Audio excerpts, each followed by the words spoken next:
રાજકોટ ગ્રામ્ય પોલીસ દ્વારા પ્રેરણા નવા જીવનની પ્રોજેક્ટ અંતર્ગત એક ખાસ કાઉન્સેલિંગ સેન્ટરની શરૂઆત કરવામાં આવી છે. રેન્જ આઈજી નિર્લિપ્ત રાયના હસ્તે એસપી કચેરી ખાતે આ સેન્ટરને ખુલ્લું મૂકવામાં આવ્યું છે. જિલ્લા પોલીસ વડા વિજયસિંહ ગુર્જરના હકારાત્મક અભિગમના કારણે આ પ્રોજેક્ટ સાકાર થયો છે. પ્રોજેક્ટનું નામ પ્રેરણા નવા જીવનની આપવામાં આવ્યું છે. આ પ્રોજેક્ટનું મુખ્ય ઉદ્દેશ્ય એવા લોકોને મદદ કરવાનું છે જેઓ આત્મહત્યાનો વિચાર કરી રહ્યા હોય અથવા તો ઘરેલું પ્રશ્નોથી ભારે ત્રસ્ત હોય. આવા પીડિતોનું યોગ્ય કાઉન્સેલિંગ કરી તેમને નવું જીવન જીવવાની પ્રેરણા અને માર્ગદર્શન પૂરું પાડવામાં આવશે. સૌરાષ્ટ્ર યુનિવર્સિટીના મનોવિજ્ઞાન ભવનના અધ્યાપકો અને વિદ્યાર્થીઓ આ કેન્દ્રમાં પોતાની માનદ સેવાઓ આપશે, જેમાં જાણીતા નિષ્ણાતો ડોક્ટર યોગેશ ચોકસણ અને ડોક્ટર ધારા દોશી પણ જોડાશે. રાજકોટ રેન્જ આઈજી નિર્લિપ્ત રાય અને ગ્રામ્ય એસપી વિજયસિંહ ગુર્જરે લોકોની અપીલ કરી છે કે કોઈ પણ વ્યક્તિ માનસિક મૂંઝવણ કે ઘરેલું સમસ્યાથી પીડાતી હોય તો તેઓ નિસંકોચ સ્થાનિક પોલીસનો સંપર્ક કરે, જેથી તેમને આ કાઉન્સેલિંગ સેન્ટર દ્વારા યોગ્ય મદદ પહોંચાડી શકાય. પોલીસની આ પહેલ ખરેખર સમાજમાં એક નવો આશાનો સંચાર કરશે. એ રાજકોટ ગ્રામ્ય પોલીસ દ્વારા એક ખૂબ જ સરસ અને નવી પહેલ કરવામાં આવેલી છે.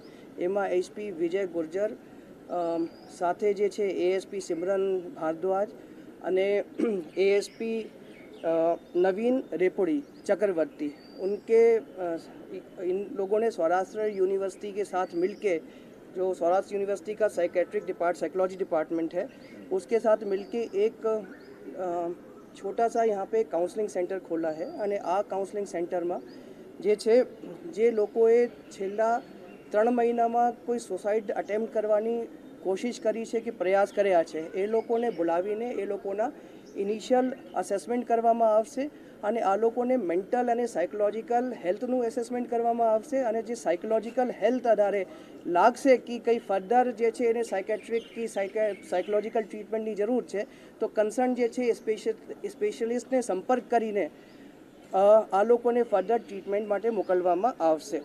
આ જે છે હાલ જે છેલ્લા 3 મહિનાના જે સુસાઇડના ડેટા છે રાજકોટ ગ્રામ્યના જુદા જુદા પોલીસ સ્ટેશન વિસ્તારોમાં જે લોકોએ સુસાઇડ અટેમ્પ્ટ કરી છે આ સુસાઇડ અટેમ્પ્ટ કરનારાઓને જે છે હાલ ઇનિશિયલી આ કાઉન્સલિંગ સેન્ટરની મુલાકાત માટે બોલાવ્યા છે.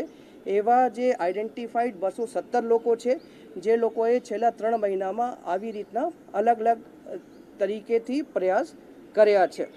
અને સૌરાષ્ટ્ર યુનિવર્સિટીના જે હેડ ઓફ ધ ડિપાર્ટમેન્ટ છે સાયકોલોજી ડિપાર્ટમેન્ટના અને સાથે જે છે અને પ્રોફેસર્સની ટીમ છે અને જે છે એના લોકોના યંગ જે રિસર્ચ સ્કોલર છે એ લોકો પોલીસ સાથે મળીને જે છે આ પ્રયાસમાં ભાગીદાર બનશે અને આ જે 217 જે ઇનિશિયલ ટાર્ગેટ ગ્રુપ છે આ લોકોને પાસે અલગ અલગ જે પ્રશ્નાવલી જે ક્વેશ્ચનર છે આ ભરાવશે અને ક્વેશ્ચનર ભરાવીને આ લોકોને કયા લોકોના એન્ઝાઇટી અને અન્ય જે પેરામીટર્સ છે એના અનુસાર અસેસમેન્ટ કરશે અને અસેસમેન્ટના અંતે જે છે એને કન્સર્ન્ડ જે છે જે સાયકોલોજીકલ હેલ્પની જરૂરિયાત છે એ લોકોને એ હેલ્પ પ્રદાન કરશે અને આ લોકોને મોટિવેટ કરશે કે ફરી વખત જે છે આવા જે પગલાં છે એ આ લોકો નહીં ભરે એવી રીતના મોટિવેશન એ આપશે. હાલ જે છે આ જે પ્રોજેક્ટ છે આ પ્રોજેક્ટનું નામ જે છે પ્રેરણા એટલે promoting resilience and emotional recovery through network assistance જે છે એ રીતના છે. અને જે છે આ પ્રેરણા પ્રોજેક્ટ હેઠળ જે ફર્સ્ટ ફેઝ છે એ જે સાયકોલોજીકલ અસેસમેન્ટ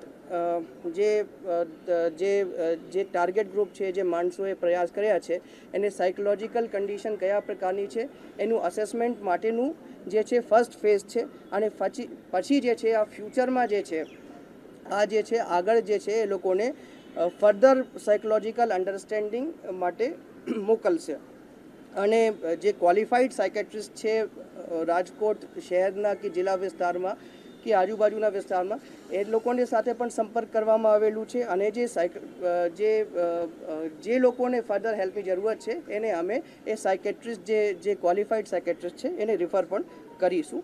હવે હું જે એવા લોકો જે પોતાના જીવનથી નિરાશ છે અને અમુક કારણોસર જે છે થાકી ગયા છે અને સુસાઇડ કરવાનો વિચારે છે એ લોકો માટે અપીલ કરું છું કે એક જે છે તમે પોલીસને એક તક આપો. તમે જે છે તમારા નજીકના પોલીસ સ્ટેશન છે અથવા જે જીવન આસ્થા હેલ્પલાઇન છે એ જીવન આસ્થા હેલ્પલાઇન ઉપર સંપર્ક કરો કે નજીકના પોલીસ સ્ટેશન જાઓ.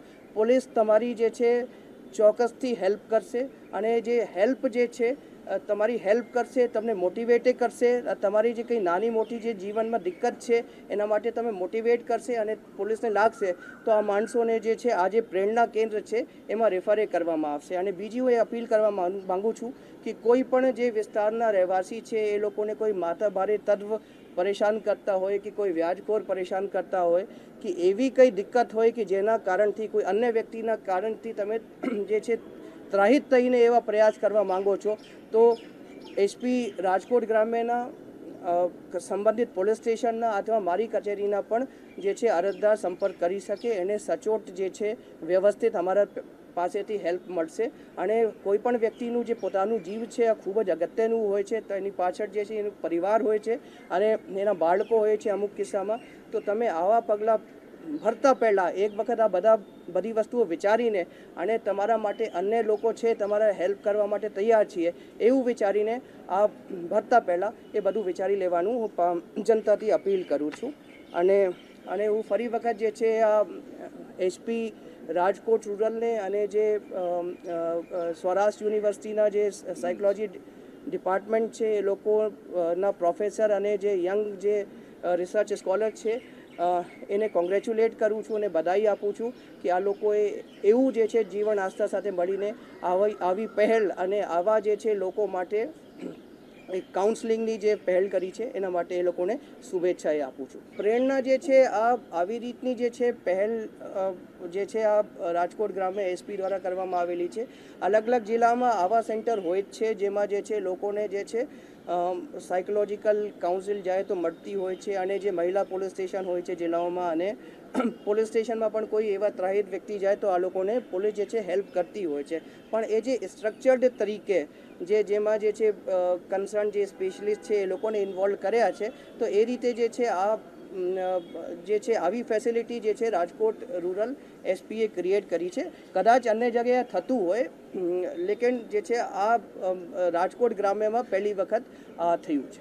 ચોક્કસ કે રાજકોટ જે ગ્રામ્ય પોલીસે આજે સરસ મજાનો એક કાર્યક્રમ યોજ્યો છે અને એ કાર્યક્રમ એ છે કે જે લોકોએ કોઈને કોઈ પોતાના જીવનની મુશ્કેલીને કારણે પોતાના જીવનથી પીછેહટ કરવાનો પ્રયત્ન કર્યો હોય એને મનોવિજ્ઞાન ભવનના અમારા અધ્યાપકો હું અને ધારાબેન અને અમારી ટીમ જે છે એને કાઉન્સલિંગ કરશો અને આ કાઉન્સલિંગથી ઘણો બધો પ્રકારના ફેરફારો આવે છે. ભૂતકાળમાં આપણે જોયેલું છે કે કોરોના દરમિયાન જે કાઉન્સલિંગ દરમિયાન આપણે ઘણા બધા લોકોના જીવ બચાવી શક્યા છે, ઘણા બધા લોકોને એ માનસિક સધિયારો આપી રહ્યા છે. તો આ એસપી સાહેબની આ પહેલને કારણે ઘણા બધા લોકોને માનસિક સધિયારો મળશે અને આ સધિયારાથી એ પોતાના જીવનની નવા જીવન તરફ પ્રેરાશે. એટલા માટે જ આપણે જે એનું ટાઇટલ રાખ્યું છે અથવા તેનું નામ રાખ્યું છે પ્રેરણા નવા જીવનની, એ પ્રકારનું રાખ્યું છે. એટલે કે નવા જીવનની પ્રેરણા આપવામાં મનોવિજ્ઞાન ભવન અને એના વિદ્યાર્થીઓ અને એસપી સાહેબ અને એમની આખી ટીમ જે છે એ કાર્યરત રહેશે. જિલ્લાના ચોક્કસ આંકડા અત્યારે મારી પાસે ઉપલબ્ધ નથી એટલે એના વિશે હું કશું નહીં કહી શકું.